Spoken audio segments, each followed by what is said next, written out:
Hello everyone, welcome to our YouTube channel Achievers of Science and Commerce. Myself Nishtha and I am going to teach you chemistry of class plus 2. So in the last lecture we have discussed about the ideal and non-ideal solutions and their examples. Now we are going to start with the new topic, that is effect on vapor pressure by addition on non volatile solute. So अगर हम एक solution में, एक solvent में non volatile solute add कर देते हैं तो उसके वेपर प्रेशर पे क्या इफेक्ट पड़ेगा, सोल्यूशन के वेपर प्रेशर पे क्या इफेक्ट पड़ेगा. सो let us start with that. अब देखो, जो इफेक्ट ऑन वेपर प्रेशर है ये हम पहले भी कर चुके हैं रॉल्स लॉ के केस में, जब हमने नॉन वोलेटाइल सॉल्यूट डिस्कस किए. तो इसमें हमने बोला था कि जो सोल्यूट है उसका तो कोई वेपर प्रेशर कोई कंट्रीब्यूशन सोल्यूशन में नहीं होगी. सो जो सोल्यूशन का वेपर प्रेशर होगा total, that will be equal to the vapour pressure of only solvent. क्यों? क्योंकि जब सोल्यूट हम उसमें ऐड करेंगे तो सोल्यूशन का वेपर प्रेशर कम हो जाएगा. व्हाई? बिकॉज सोल्यूट जो है वो नॉन वोलेटाइल है, वो उड़ नहीं सकता और ना ही वो सॉल्वेंट के मॉलिक्यूल्स को इतनी जल्दी उड़ने देगा. तो उनका जो प्योर का वेपर प्रेशर होगा that will be decrease. So that is also called Raoult's law for non volatile solute. So इसमें हमने क्या किया था, अगर P1 है सॉल्वेंट, 1 हम दे रहे हैं सॉल्वेंट के लिए, P1 is equal to P1 naught into X1. तो यहाँ पे P1 क्या है, partial pressure of solvent, P1 naught is pressure of pure solvent and X1 is the mole fraction of solvent. So यहाँ पे हम सॉल्वेंट की सारी चीजें क्यों ले रहे हैं, क्योंकि जो सोल्यूट है दैट इज नॉन वोलेटाइल. जो नॉन वोलेटाइल चीज होगी उसका कभी भी प्रेशर नहीं होगा, वो इवेपोरेट ही नहीं होगी. तो जो सोल्यूशन का वेपर प्रेशर होगा that will only depend upon the vapour pressure of solvent. Now अब तो ये हमने सॉल्वेंट का प्रेशर की बात कर ली, पार्शियल प्रेशर. अब हमें पता है कि due to non volatile partial pressure of the solution that will be equal to the partial pressure of solvent only. So PS solution के लिए हमने लिया that is equal to P1. So हम यहाँ पे P1 की जगह पुट कर सकते हैं PS is equal to P1 not into X1. Now from here X1 will be equal to, ये डिवाइड में चला जाएगा, PS over P1 not, PS upon P1 X1 को हम लिख सकते हैं 1 minus X2. X2 क्या है यहाँ पे, मोल fraction of non volatile solute. अब X2 की वैल्यू अगर यहाँ से कैलकुलेट करें, मान इधर माइनस होगा, we will take the LCM and we will get P1 naught minus PS upon P1 naught is equal to X2. अब ये तो मैंने बात की कि अगर हमारे पास क्या हो, नॉन वोलेटाइल सोल्यूट हो, उस केस में हमारा ये डेरिवेशन आएगा. नाउ आपकी जो एनसीईआरटी बुक है उसमें इसकी डेरिवेशन किसी और तरह से की गई है. आंसर यही आना है, पर कैसे आना है वी विल सी दैट. हम वैसे भी डिराइव करके देख सकते हैं. So let us start with that also.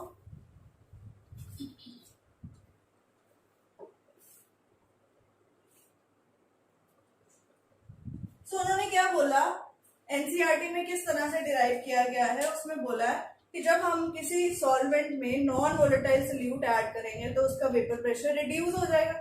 Reduce होगा तो it means delta P is the reduction in the vapour pressure. कितना कम हुआ. अब वो कितना कम होगा दैट विल डिपेंड, किस पे डिपेंड करेगा, P1 नॉट जो प्योर का था माइनस P1. मतलब कि प्योर का जो वेपर प्रेशर था पहले, उसका आफ्टर वेपर प्रेशर क्या हुआ जब हमने उसमें सोल्यूट ऐड कर दिया. कौन सा सोल्यूट, नॉन वोलेटाइल. तो इन दोनों का difference that is equal to delta P, जिसको हम बोलेंगे reduction in vapour pressure. Now P1 naught minus P1, ये आ गया हमारा डेल्टा पी. नाउ अब यहाँ पे P1 की वैल्यू हम यहाँ से पुट कर सकते हैं. So let us put it P1 naught minus, क्या आ गया, P1 नॉट X1. अब दोनों में P1 नॉट कॉमन निकाले, P1 नॉट कॉमन, यहाँ से रह गया 1 minus X1. So 1 minus X1 is equal to X2. So ये हमारा क्या आ गया, delta P, that is reduction in the partial pressure. Now ये इधर डिवाइड होगा, so which will imply x2 will be equal to delta p upon p1 naught. Delta p क्या है, p1 naught minus p1 upon क्या आ गया p1 naught, that is equal to x। तो इस तरह से भी आप इसको निकाल सकते हो। उसमें मैंने यहाँ P1 की जगह PS लिया था क्योंकि वो सोल्यूशन का और सॉल्वेंट का पार्शियल प्रेशर सेम रहेगा। तो अगर आप ऐसे डिराइव करोगे तो भी ठीक है, वैसे कर लोगे तो भी ठीक है, आंसर सेम ही आएगा। तो अगर हम नॉन वोलेटाइल सॉल्यूट ऐड करेंगे तो ये केस आएगा। क्लियर?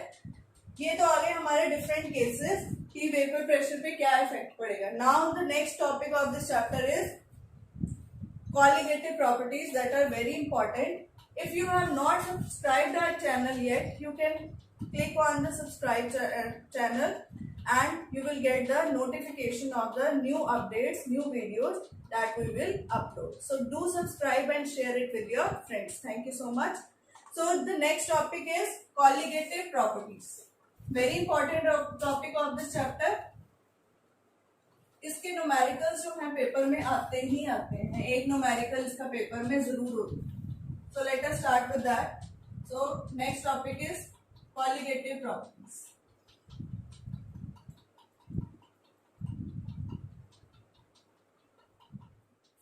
सो कॉलिगेटिव प्रॉपर्टीज होती क्या है? Colligative properties are those properties that depends upon the number of moles of solute. It does not depend upon the nature. किस पे डिपेंड करेंगी? Number of moles of solute पे depend करेंगी। उन properties को हम क्या बोलते हैं? Colligative properties. अब इसमें क्या क्या प्रॉपर्टीज आएंगी? फर्स्ट प्रॉपर्टी जो हमने डिस्कस करनी है that is relative lowering of vapour pressure. Second, elevation in boiling point. Third, depression in freezing point. And fourth, that is last, osmotic pressure. So these are the four colligative properties which we will discuss in detail. So अब ये सारी properties में एक चीज याद रखनी है, किस पे डिपेंड करेगी? Number of moles of solute. So number of moles of solute that is N2 पे डिपेंड करेगी। अब number of moles of solute जो होते हैं सोल्यूशन में हम कैसे लेते हैं? उसकी मोल फ्रैक्शन। सो N2 पे नहीं, किस पे डिपेंड करेगी? X2। सो ये सारी की सारी प्रॉपर्टीज किस पे डिपेंड करेगी? Number of moles of solute, not on the nature of solute. So let us start with the first property that is relative lowering of vapor pressure. अब ये सारी प्रॉपर्टीज का काम क्या है? जो सोल्यूट है उसकी मोल फ्रैक्शन पे डिपेंड कर रही है। तो अगर किसी का मोलर मास निकालना है सोल्यूट का, नॉन वोलेटाइल सोल्यूट है सपोज, नॉन वोलेटाइल सोल्यूट के केसेस आएंगे इसमें। अगर किसी का मोलर मास कैलकुलेट करना है so we can calculate by these all properties. So let us start with the first property that is relative lowering of vapor pressure. अब relative lowering of vapor pressure क्या है? अभी हमने किया था last, क्या था? Effect of pressure. So relative lowering का हमने क्या किया? देखो हमने किया P1 naught minus P1 upon P1 naught that is equal to X2। ये क्या था? Effect of vapour pressure on adding a non volatile solute, यही है। तो उसमें क्या हो रहा था? Reduction in the vapour pressure, जिसको हमने डेल्टा पी रिप्रेजेंट किया था। तो this was delta P. Reduction मतलब लोअरिंग, नीचे जा रहा है वेपर प्रेशर। अब नीचे जा रहा है इट मीन हम उसको बोल सकते हैं relative lowering of vapour pressure. तो यही डेरिवेशन जो है तीन केसेस में आ सकती है। Raoult's law for non-volatile solute first. Second, effect of adding non-volatile solute in the solvent, उसका वेपर प्रेशर पे क्या इफेक्ट पड़ेगा। Third, relative lowering of vapor pressure। तीनों केसेस में आपने यही डेरिवेशन, यही फॉर्मूला डिस्कस कर। बच्चे यहाँ पे बड़े कंफ्यूज होते हैं, अगर पूछ रहे Raoult's law for non-volatile solute तब भी यही आएगा। रॉल्स लॉ फॉर वोलेटाइल के केस में हमने पी टोटल वाली डेरिवेशन करनी है, इस चीज में कंफ्यूजन नहीं क्रिएट करनी। नाउ ये तो हमने कर लिया था रिलेटिव लोअरिंग का डेरिवेशन। नाउ x2 जो है that is equal to what. अब यहाँ पे दो चीजें की है हमने, P1 naught minus P1, so delta P। Delta P को हम क्या बोलते हैं, lowering of vapour pressure, only delta P, that is P1 naught minus P1, and P1 naught minus P1 upon P1 naught, जिसको हम लिख सकते हैं delta P upon P1 naught, इसको हम बोलते हैं relative lowering of vapor pressure, relative lowering of vapor pressure। सो अगर आपको फाइंड आउट करना आ जाए रिलेटिव लोअरिंग तो हम ये फाइंड आउट करेंगे, अगर आ जाए लोअरिंग तो हम ये फाइंड आउट करेंगे, इसमें कंफ्यूजन नहीं होनी चाहिए। नाउ x2 किसके इक्वल है, n2 upon n1 plus n2। सो हमने पहले भी डिस्कस किया था, if we consider n2 is very very less as compare to n1, तो अगर हमें कैलकुलेशंस करनी हो तो we can take, because n2 is very very less as compared to n1। 2 हमने सल्यूट के लिए यूज किया है, 1 हमने सॉल्वेंट के लिए यूज किया। तो इसको हम निग्लेक्ट कर सकते हैं, तो क्या आ जाएगा, P1 naught minus P1 upon P1 naught will be equal to what, n2 upon n1। So ये आ जाएगा। अब n2 और n1 क्या है, इसमें हम यहाँ पे वैल्यू पुट कर सकते हैं n2 और n1 की। How can we put that value, n2 क्या है, n2 W2 over M2, given mass over molar mass of solute, and n1 is W1 upon M1, और इधर क्या आ गया, P1 naught minus P1 upon P1 naught. तो this is the formula जिससे हम क्या निकाल सकते हैं, मॉलिक्यूलर मास, ये M2 है ना, तो मोलर मास ऑफ सोल्यूट हम फाइंड आउट कर सकते हैं। सो this is the formula for relative lowering of vapour pressure, जिससे हम उसका मोलर मास कैलकुलेट कर सकते हैं, किसका, सोल्यूट का। नाउ हम इसका एक न्यूमेरिकल डिस्कस करते हैं जिससे हमें क्लियर हो जाएगा। Let us take that numerical that is given in your NCERT book, so that it will be clear to you. So the statement of the numerical is, the vapor pressure of a pure benzene at certain temperature is 0.850 bar। So हमें pure benzene, it means benzene हमारा क्या है यहाँ पे, solvent P1 not, हमें pure benzene का कितना दिया हुआ है vapour pressure, that is 0.850 bar. Next, a non volatile non electrolyte solid weighing 0.5 grams when added to 39 gram of benzene. अब देखो बेंजीन का गिवन मास कितना दिया, 39 ग्राम, और इसका गिवन मास कितना दिया है, सोल्यूट का नॉन वोलेटाइल बोल दिया, तो इट मीन्स हमने रिलेटिव लोअरिंग लगानी है वेपर प्रेशर वाली, कितना है, 0.5 grams. Now molar mass of benzene हमें दिया हुआ है, दैट इज M1 कितना है, 78।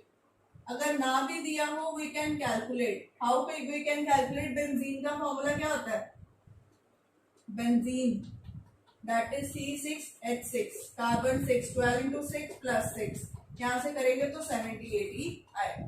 दिया होगा तो भी ठीक है, नहीं दिया हम कैलकुलेट कर सकते हैं। Now we have to calculate vapour pressure of the solution, then is 0.845।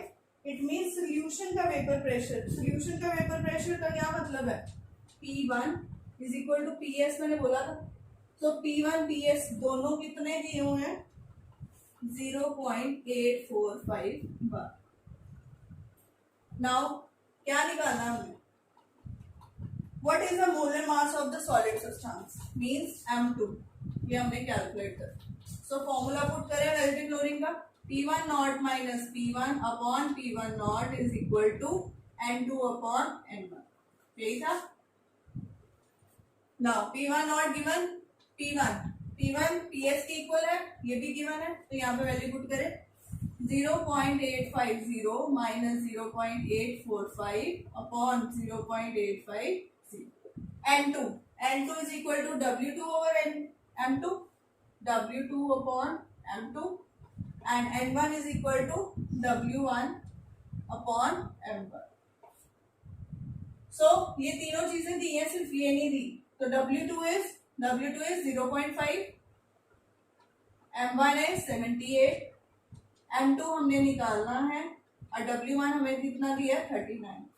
तो इसको अगर हम सॉल्व करेंगे so we will find out the value of M2. It will come out to be 170 ग्राम पर मोल.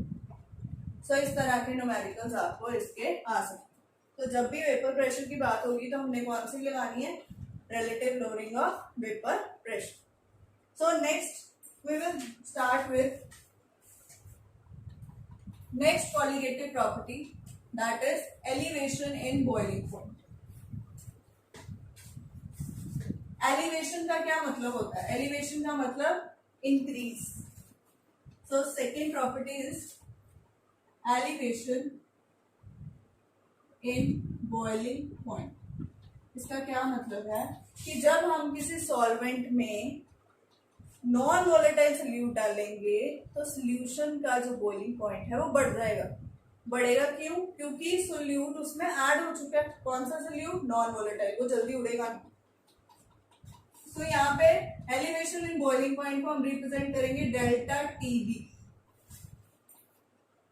एलिवेशन मतलब कितना इंक्रीज हुआ. अब इंक्रीज हो गया, इट मीन्स ये किसके इक्वल होगा? TB minus TB not. Initially जो था प्योर का और माइनस कर दिया हमने सोल्यूशन में, दोनों का डिफरेंस जो होगा that will be delta T B. So अगर हम ग्राफ प्लॉट करें इसका, आपकी एनसीईआरटी बुक में भी दिया गया है.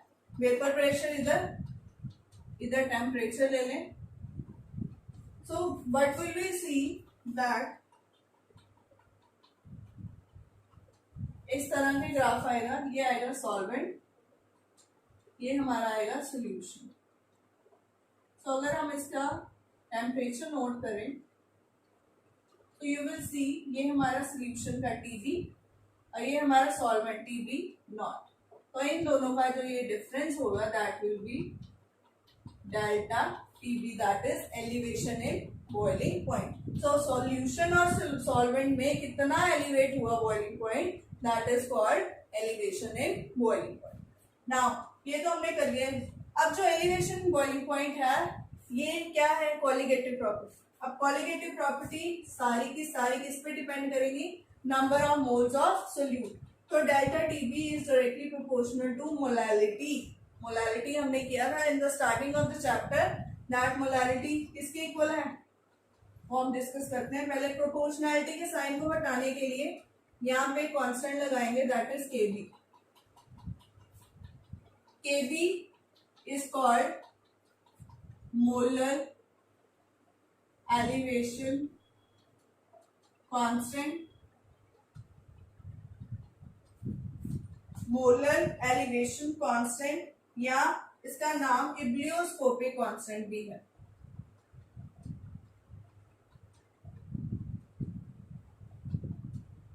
इब्लियोस्कोपिक कांस्टेंट पेपर में कई बार याद आता है डिफाइन इट. तो डिफाइन कैसे करेंगे? If molarity is equal to 1 then delta TB will be equal to Kb.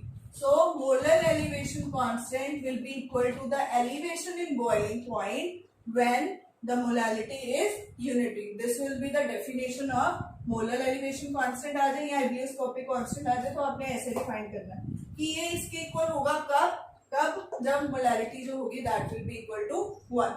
So this is the elevation in boiling point. अब इसमें एक चीज और है, मोलैरिटी. मोलैरिटी का फॉर्मूला हम लगाएंगे. So delta TB is equal to KB into molarity is W2 upon M2. क्या था मोलैरिटी? मोलैरिटी थी number of moles of solute upon mass of solvent. Mass of solvent is W1 in kg होगा तो हमने W1 ही लेना है. KG में अगर ग्राम्स में होगा तो we have to divided by 1000. So N2 को हम तोड़ सकते हैं. कैसे तोड़ेंगे? W2 upon M2 into W1 upon 1000. सो इस तरह से हम डेल्टा टीबी से मोलर मास ऑफ सोल्यूट भी कैलकुलेट कर सकते हैं। अगर हमें डेल्टा टीबी गिवन है तो m2 हम कैलकुलेट कर सकते हैं, क्योंकि कॉलिगेटिव प्रॉपर्टीज का काम क्या है, molar mass of solute calculate करना। So this was the elevation in boiling point. अब यहाँ पे जो Kb है, Kb को हम एक और फॉर्मूले से कैलकुलेट कर सकते हैं, that is equal to R into m1 into TB square upon 1000 into delta H vaporisation. R is the gas constant जिसकी वैल्यू फिक्स है 8.314 या 0.0821। m1 is a molar mass. TB square, TB is the temperature of the solution, and next is delta H vaporization. Delta H vaporization means enthalpy change when a solution vaporizes. Boiling के case में vaporisation ही होगी, इसलिए यहाँ पे delta H vaporise. तो इस फॉर्मूले से भी हम Kb की वैल्यू कैलकुलेट कर सकते हैं। ये बहुत कम यूज होता है क्योंकि ये चीज बहुत कम दी होती है न्यूमेरिकल, बट फिर भी ये फॉर्मूला आपकी एनसीईआरटी में है तो you have to remember it. Now let us start with the numerical related to this colligative property.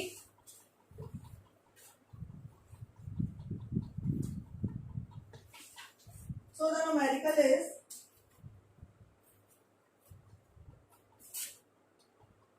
Eighteen gram of glucose is dissolved in 1 kg of water in a saucepan. So glucose यहाँ पे क्या है, solute, तो solute को represent करना है W2 से, that is 18 gram is dissolved in 1 kg of water, means W1 is 1 kg, तो ये grams में है, इसको भी grams में करेंगे, that is 1000 grams. Next, at what temperature with water boil at 1.013 bar pressure दिया हुआ है, हमें निकालना है वाटर किस टेम्परेचर पे बॉयल होगा। Kb फॉर वाटर, Kb की वैल्यू वाटर के लिए कितनी है, दैट इज 0.52 केल्विन kg पर मोल। ये अगर ना भी दी हो तो वाटर की ये वैल्यू याद रखनी है हमने, क्या डेल्टा टी। अब यहाँ पे क्या निकालना, बॉइलिंग पॉइंट किसका, वाटर का, कि जब हमने वाटर का बॉइलिंग पॉइंट तो हमें पता है कितना होता है, 100 डिग्री सेल्सियस, 100 डिग्री सेल्सियस। तो हमने क्या निकालना है कि जब हमने उसमें 18 ग्राम ग्लूकोज ऐड किया तब वाटर का बॉइलिंग पॉइंट कितना हो गया। सो मीन्स हमने निकालना है टीबी सोल्यूशन का। अब हमारे पास टीबी नॉट पहले देखना है, पता है कि नहीं, टीबी नॉट कितना होता है, 100 डिग्री सेल्सियस। अगर केल्विन में करें तो कितना आएगा, 373.15 केल्विन। तो ये हमारे पास गिवन है। Now delta TB it is not given, we have to find out it first. So delta TB का फॉर्मूला लगाएंगे, that is equal to Kb into W2 upon M2 into W1 upon 1000। So W2 M2 W1, M2 अभी यहाँ पे क्या आएगा, glucose, glucose का formula C6H12O6। Polar mass of glucose we can calculate 6 into 12 plus 12 into 1 plus 16 into 6। ये glucose का हमारा molar mass जो होगा that will come out to be 180 grams per mole. तो यहाँ पे पुट करेंगे, जब हम यहाँ पे पुट करेंगे तो डेल्टा टीबी की वैल्यू हमारी आ जाएगी, सारी वैल्यूज यहाँ पे पुट करेंगे। केबी की वैल्यू 0.52 एंड W2 की वैल्यू 18 अब into 1000 upon W1 is 1000 into W1 into M2 is 18। 1000 से 1000 कट, यहाँ पे आ गए 10। सो यहाँ पे हमारे delta TB will come out to be 0.052 kelvin. अभी हमारा डेल्टा टीबी आ गया, हमें क्या चाहिए, TB. So delta TB is equal to TB minus TB naught. तो ये निकालना है टीबी, क्या आएगा, delta TB plus TB naught. Delta TB हमारा कितना आया, 0.052 प्लस 373.15 केल्विन तो यहाँ से हमारा आंसर आ जाएगा that is 373.202 373.202 Kelvin. So this is the numerical that is given in your NCERT book. So this is all about the elevation in boiling point when we add a non-volatile solute in it. So this was the colligative property. Now the third colligative property is depression in freezing point. Depression in freezing point. So मतलब क्या इसका name से पता लग रहा है कि जब हमने किसी सॉल्वेंट में नॉन वोलेटाइल सोल्यूट ऐड किया तो उसका फ्रीजिंग पॉइंट क्या हो गया, डिप्रेस हो गया.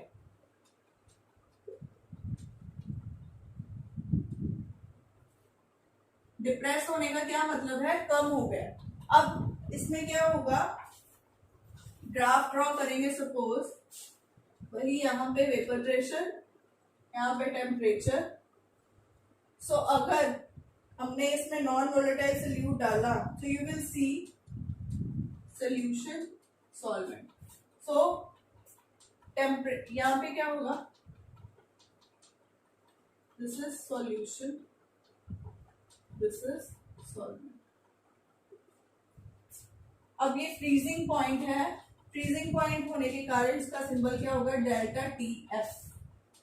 अब इसमें क्या होगा, सॉल्यूशन का टेम्परेचर जो होगा that will B T F not.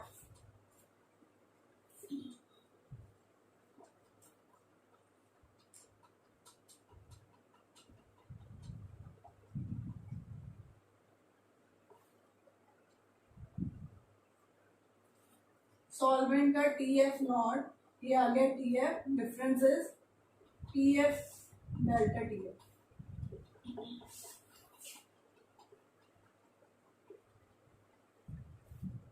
So this is the depression in freezing point. So depression in freezing point, elevation in boiling point से उल्टा. उसमें क्या था, सोल्यूशन में से हम प्योर को माइनस कर रहे थे. इसमें क्या है, प्योर में से हम सोल्यूशन के फ्रीजिंग पॉइंट को माइनस करें क्योंकि डिप्रेस हो गया. जब ये सोल्यूशन बना तो उसका फ्रीजिंग पॉइंट कम है, टेम्परेचर कम है as compare to pure solvent.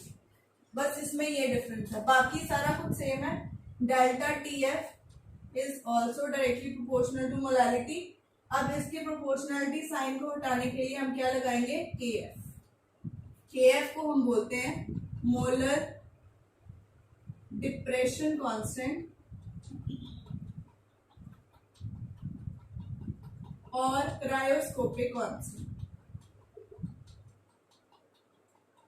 Molar depression constant और क्रायोस्कोपिक कांस्टेंट. बाकी सारा कुछ same, delta T F same रहेगा. के एफ, एम की वैल्यू वही रहेगी, W2 upon M2 into W1 upon 1000.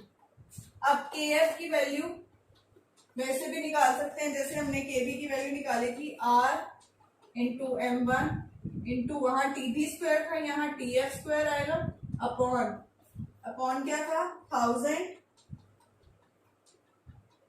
Into यहाँ आएगा delta H fusion.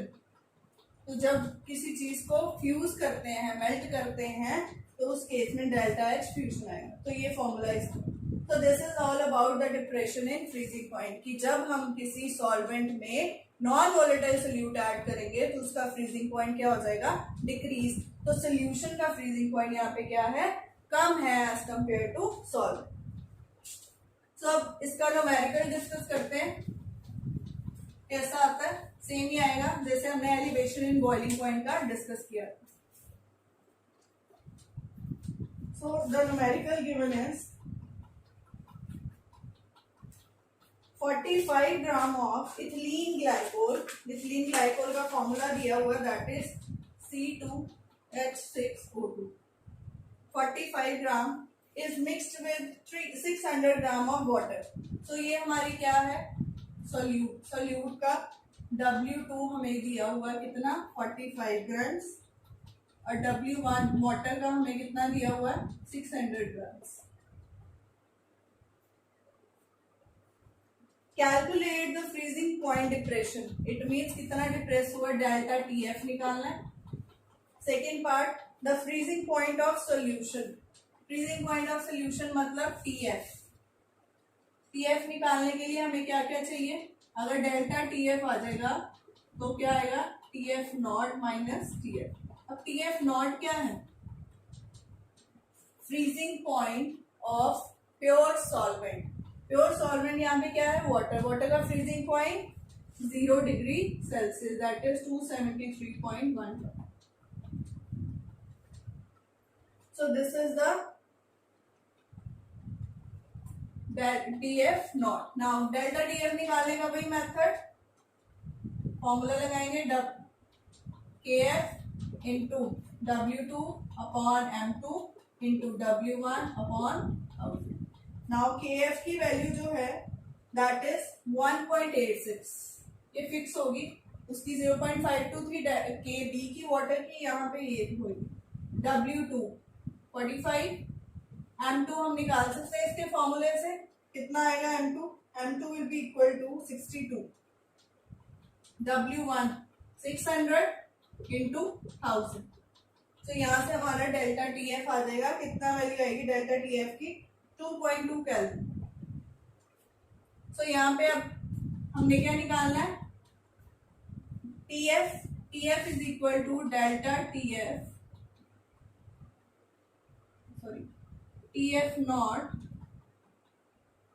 Minus delta TF। TF naught कितना है हमारा? 273.15 minus 2.2 kelvin, that will come out to be 270.95। तो इस तरह का numerical depression in freezing point आएगा। So this was the third qualitative property which we have discussed. Let us start with the fourth and the last qualitative property, that is osmotic pressure. अब osmotic pressure करने से पहले हमें कुछ terms जो है वो क्लियर होनी चाहिए, तभी हम ऑस्मोटिक प्रेशर को समझ पाएंगे। तो सबसे पहली टर्म इसमें जो पता लगनी चाहिए दैट इज डिफ्यूजन, और सेकेंड चीज ऑस्मोसिस। डिफ्यूजन क्या होता है? Diffusion is a intermixing of the components of the solution.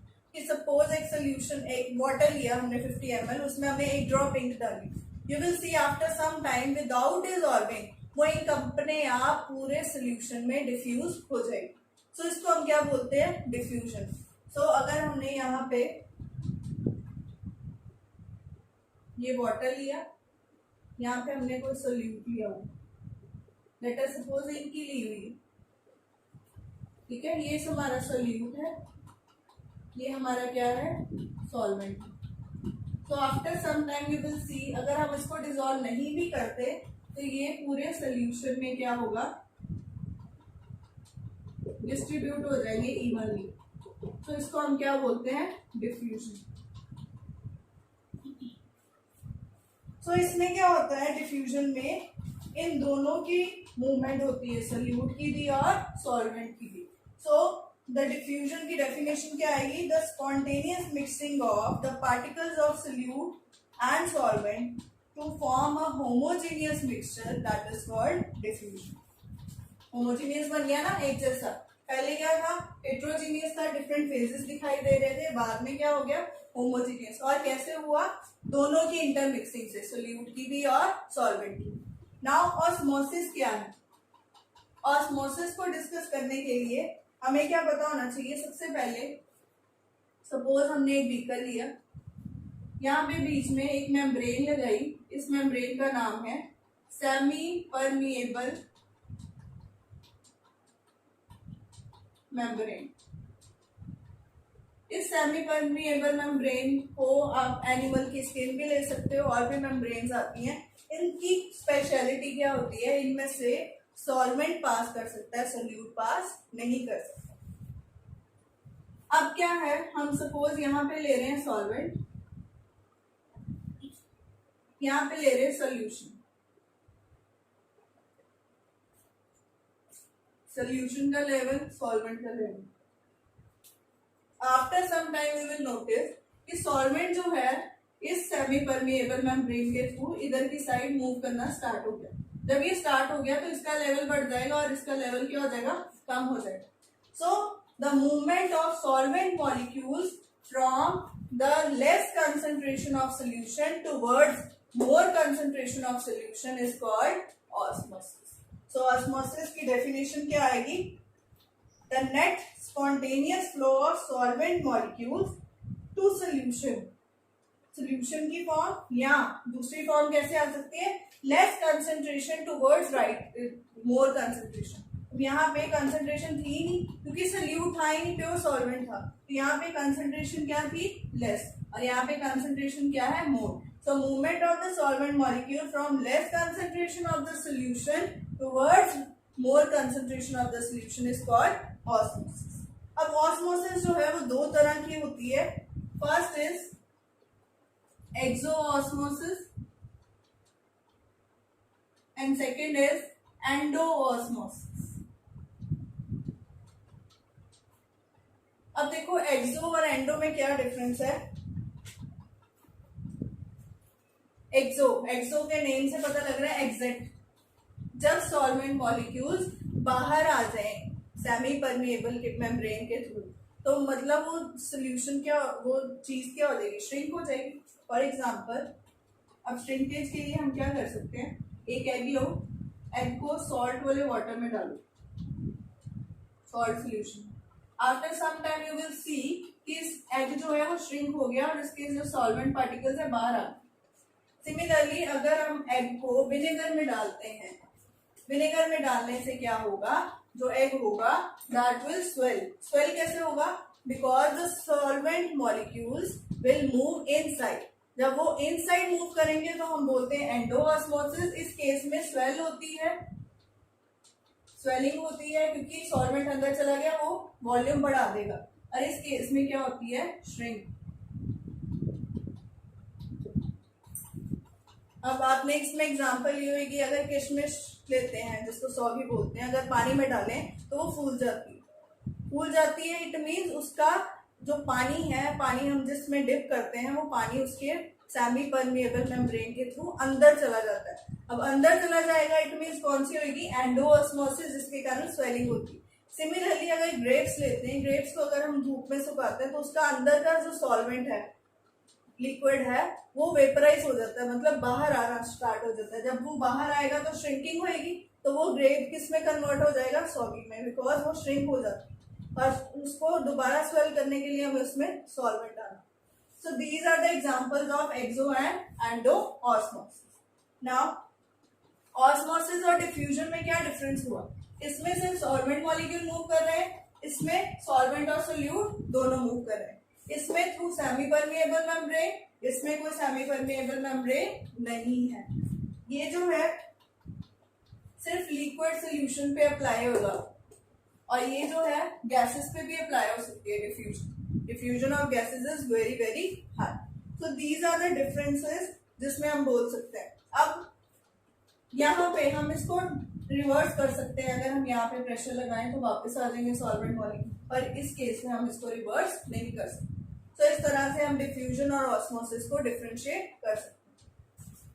तो next we will start with semi permeable membrane क्या क्या होती है, इसकी क्या क्या एग्जांपल्स हैं. तो सेमी परमिएबल मेम्ब्रेन मैंने बोला वो मेम्ब्रेन जिसके थ्रू सॉल्वेंट मॉलिक्यूल्स पास हो सके, सोल्यूट पास ना हो सके.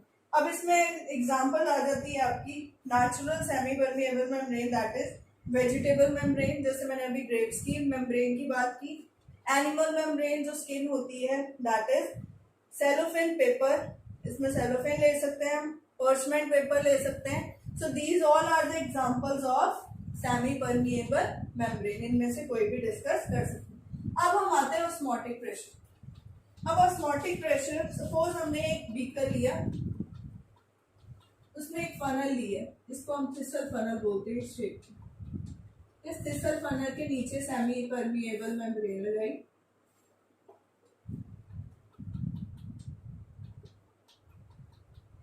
सेमी परमिएबल मेम्ब्रेन के थ्रू अब यहाँ पे हमने क्या डाला, वाटर एज अ सॉल्वेंट. इसके अंदर हमने थोड़ा सा शुगर सोल्यूशन डाला, शुगर सॉल्यूशन. बाहर क्या है, वाटर। अब वाटर क्या है, सॉल्वेंट। अब सॉल्वेंट ने कैसे जाना है, सॉल्वेंट ने मूव करना है from low concentration of solution towards high concentration. तो ये जब बाहर से अंदर जाएगा तो ये इंक्रीज हो जाएगा, यहां तक आ जाएगा। सपोज इसकी हाइट h हो गई, सपोज इसकी हाइट जो है इंक्रीज हो गई जब ये वाटर अंदर आया, यहाँ पे हमने वाटर लिया हुआ, तो इस हाइट को रिप्रेजेंट करेंगे to find out the value of osmotic pressure. So osmotic pressure देखने के लिए डायग्राम देखें। अगर हमने एक ऐसा कंटेनर लिया जिसमें एक साइड पे हमारा क्या है, सॉल्यूशन है, एक साइड पे सॉल्वेंट, तो after some time you will see through semi permeable membrane इधर की साइड मूव करेंगे, किसके कारण, ऑस्मोसिस के कारण। अब हमने क्या करना है, यहाँ पे ऊपर एक ऐसी पिस्टन लगानी है जो प्रेशर अप्लाई करे, और वो प्रेशर कितना अप्लाई करेगी कि ये सॉल्वेंट मॉलिक्यूल इधर से इधर ना आ सके। सो ये जो यहाँ पे हम प्रेशर लगाएंगे, यहाँ से हम प्रेशर को मेजर कर लेंगे, it is the osmotic pressure. So osmotic pressure की डेफिनेशन क्या आएगी, the minimum excess pressure that has to be applied on the solution. Solution पे लगा रहे हैं excess pressure to prevent the entry of solvent towards the solution. Entry prevent करने के लिए हम जितना प्रेशर मिनिमम लगाएंगे, that pressure will be called osmotic pressure. अब ऑस्मोटिक प्रेशर की डेफिनेशन तो हमने कर ली। ऑस्मोटिक प्रेशर को रिप्रेजेंट हम करते हैं पाई से। So let us start the derivation of osmotic pressure. इसको रिप्रेजेंट करते हैं पाई से। Pi is directly proportional to two things, one is C that is concentration of the solution and second temperature T। So इन दोनों को अगर हम combine करें तो you will get pi is directly proportional to CT। Directly proportionality के sign को हटा के हम R कांस्टेंट लगाएंगे, that is the gas constant, जिसकी वैल्यू 8.314 या 0.0821 होती है। That depends upon the units. Kelvin में होएगा टेम्परेचर, जूल्स केल्विन, तो ये होगा, नहीं तो कैलोरीज में होगा तो ये ना। Pi is equal to CRT आ गया। C क्या है, कंसंट्रेशन। कंसंट्रेशन हमने की थी स्टार्टिंग में, number of moles of solute over volume of solution. RT volume इधर जा सकता है, क्या आ जाएगा, pi V is equal to nRT। तो ये किस तरह का फॉर्मूला है, PV is equal to nRT। ये हमने किया था आइडल गैस इक्वेशन। तो P की जगह यहाँ पे ऑस्मोटिक प्रेशर है, दैट इज PV, जिसको हम वॉन हॉफ इक्वेशन कहते हैं। This is the von Hoff equation. Now N number of moles of solute है, यहाँ पे उसको हम लिख सकते हैं pi V is equal to number of moles of solute, that is W2 upon M2 RT। अब यहाँ से M2 निकाल सकते हैं, M2 will be equal to W2 RT upon pi. So colligative property है ये, क्यों है, क्योंकि ये किस पे डिपेंड कर रही है, number of moles of solute, and C किसके, number of moles of solute. तो इसलिए ये क्या है, कॉलिगेटिव प्रॉपर्टी। और इससे हम क्या कर सकते हैं, molar mass of solute calculate कर सकते हैं। सो this is the formula for osmotic pressure, और ऑस्मोटिक प्रेशर से हम molecular mass of solute calculate कर सकते हैं। अब ये तो आ गई डेरिवेशन। अब इसमें एक दो चीजें और हैं, डेफिनेशंस हैं जो आपकी बुक में है। एक है isotonic solutions. Isotonic solutions, iso means same, name से पता लग रहा है। आइसोटोनिक सॉल्यूशंस क्या होते हैं, वो सॉल्यूशंस जिनमें कंसंट्रेशन सेम हो। सपोज टू सॉल्यूशंस ले लिए C1 एंड C2, इनकी कंसंट्रेशन क्या है, सेम है। अब कंसंट्रेशन सेम है, इट मींस ये क्या करेंगे, पाई भी सेम होगा एट कांस्टेंट टेम्परेचर। अगर टेम्परेचर को कांस्टेंट कर दे तो पाई भी सेम होगा, so pi 1 will be equal to pi 2, and these type of solutions are called isotonic solutions. So अगर आपको न्यूमेरिकल में आ जाए कि आइसोटोनिक सॉल्यूशंस हैं, they must have same osmotic pressure at constant temperature. Same temperature पे same osmotic pressure होगा, क्यों, क्योंकि उनकी कंसंट्रेशंस क्या है, same. So this is the definition of isotonic solution. Now last, इस टॉपिक के अंदर दो डेफिनेशन आती हैं, हाइपरटोनिक, ये बायो में भी किए होंगे आपने, and hypotonic. So hypertonic and hypotonic क्या है डेफिनेशन से, इनको पढ़ते हैं. If we place the cells in the solutions containing more than 0.9% sodium chloride, water will flow out of the cell. Out आएगा, it means क्या होगी, एक्सो होगी. तो एक्सो होगी तो वो श्रिंक हो जाएंगे, उस केस में होगी हाइपरटोनिक. सो उन्होंने क्या बोला कि अगर 0.9% हम कंसंट्रेशन रखते हैं तो उस केस में वाटर जो होगा वो अंदर से बाहर आएगा. क्यों आएगा? बिकॉज कंसंट्रेशन पे डिपेंड करता है उसकी मूवमेंट. जब वो बाहर की डायरेक्शन में आएगा तो वो श्रिंक होगा तो हाइपरटोनिक सोल्यूशन. अगर similarly if the salt concentration is less than 0.9, उससे कम रखेंगे, then the solution will be hypotonic. इस केस में स्वेल होएगा और इस केस में श्रिंक होगा. इसमें वाटर आउट आएगा, इसमें वाटर इनसाइड जाएगा. So these are the two definitions. Now let us start with one numerical of this isotonic solutions.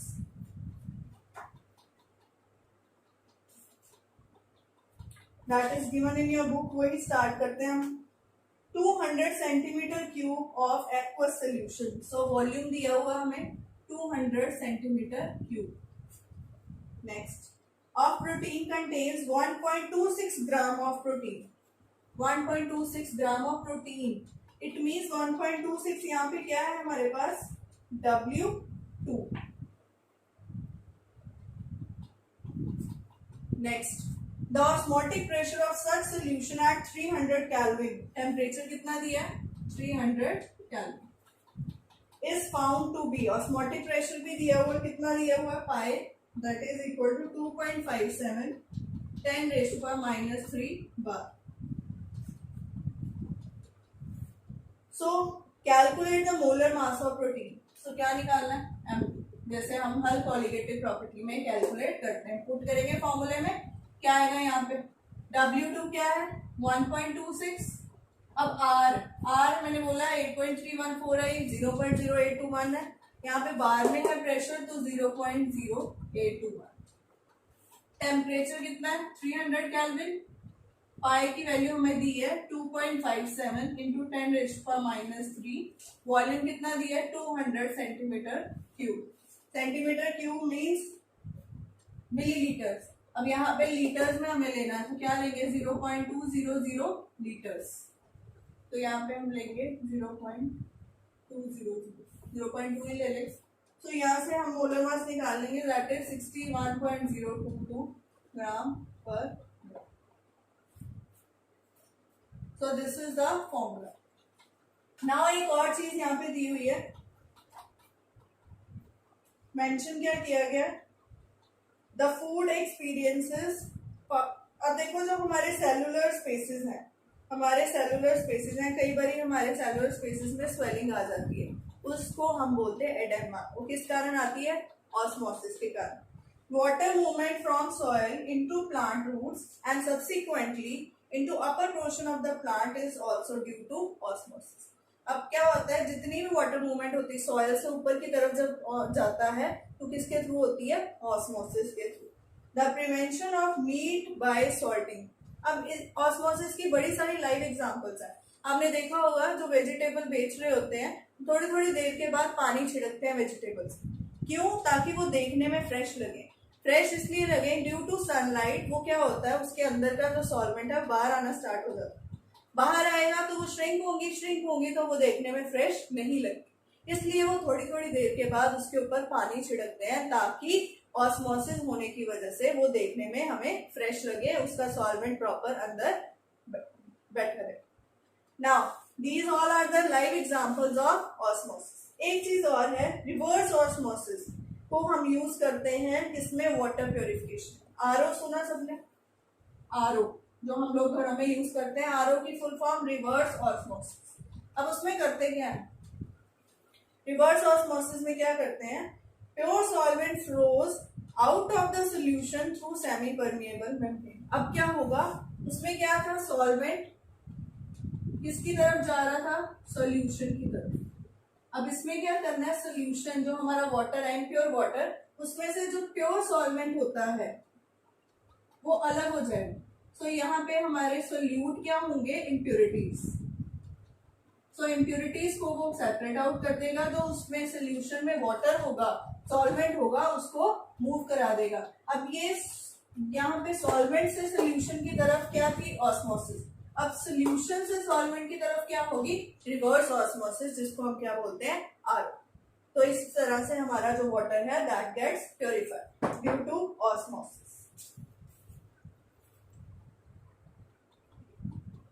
Now the last topic of this chapter, that is abnormal molecular mass, is left. That we will discuss in the next lecture. Till then, keep watching my video. Do comment, do ask your questions, and subscribe our channel and share it with your friends.